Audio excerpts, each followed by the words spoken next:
Hi everyone, welcome to Asmita foods and vlogs. ఈరోజు రవ్వ లడ్డూని ఎలా తయారు చేసుకోవాలో చూద్దాం.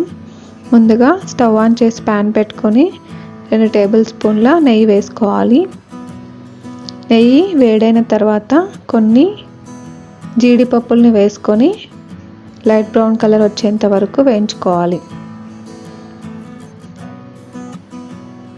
ఇలా కొంచెం లైట్ బ్రౌన్ కలర్ వచ్చిన తర్వాత ఎండు ద్రాక్షను వేసుకొని 2 వేయించుకొని తీసి పక్కన పెట్టుకోవాలి.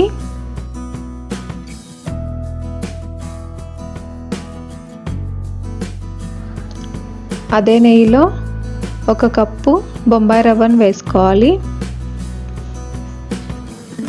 లో ఫ్లేమ్లో పెట్టుకొని బొంబాయి రవ్వని వేయించుకోవాలి.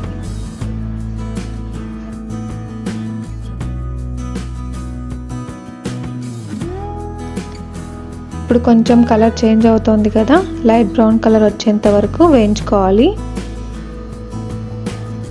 ఇలా లైట్ బ్రౌన్ కలర్ వచ్చిన తర్వాత స్టవ్ ఆఫ్ చేసి చల్లారేంత వరకు పక్కన పెట్టుకోవాలి. మిక్సీ జార్ తీసుకొని 1/2 కప్పు షుగర్ వేసుకోవాలి. 3 ఇలాచీలు వేసుకొని ఫైన్ పౌడర్ చేసుకొని పక్కన పెట్టుకోవాలి. ఒక గిన్నెని తీసుకొని వేయించి పెట్టుకున్న బొంబాయి రవ్వను వేసుకోవాలి. మిక్సీ పట్టుకున్న షుగర్ పౌడర్ని కూడా వేసుకొని మొత్తం కలుపుకోవాలి. ఉండలు లేకోకుండా కలుపుకొని కొన్ని పాలు యాడ్ చేసుకుంటూ కలుపుకోవాలి.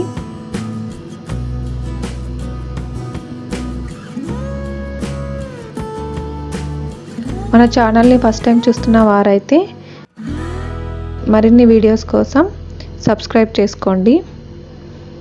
ఇలా పాలు కొన్ని యాడ్ చేసుకుంటూ మనము కలుపుకోవాలి. ఈ రవ్వని మొత్తం ఇలా కలుపుకొని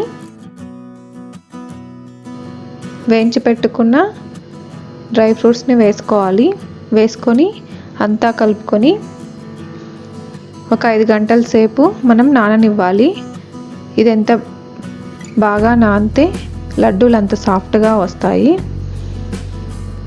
5 గంటల తర్వాత చూడండి రవ్వ ఎంత సాఫ్ట్గా ఉందో. ఇప్పుడు మనం కొంచెం తీసుకుంటూ లడ్డూల్ని చేసుకోవాలి. అంతే, ఎంతో ఈజీగా టేస్టీగా రవ్వ లడ్డూల్ని తయారు చేసేసుకోవచ్చు. రవ్వ లడ్డూల్ని ఎలా తయారు చేసుకోవాలో చూసాం కదా. ఈ రెసిపీ మీకు నచ్చినట్లయితే లైక్ చేయండి, మీ ఫ్రెండ్స్కి రిలేటివ్స్కి షేర్ చేయండి. మరిన్ని వీడియోస్ కోసం అస్మితా ఫుడ్స్ అండ్ వ్లాగ్స్ని సబ్స్క్రైబ్ చేసుకోండి. Thank you for watching.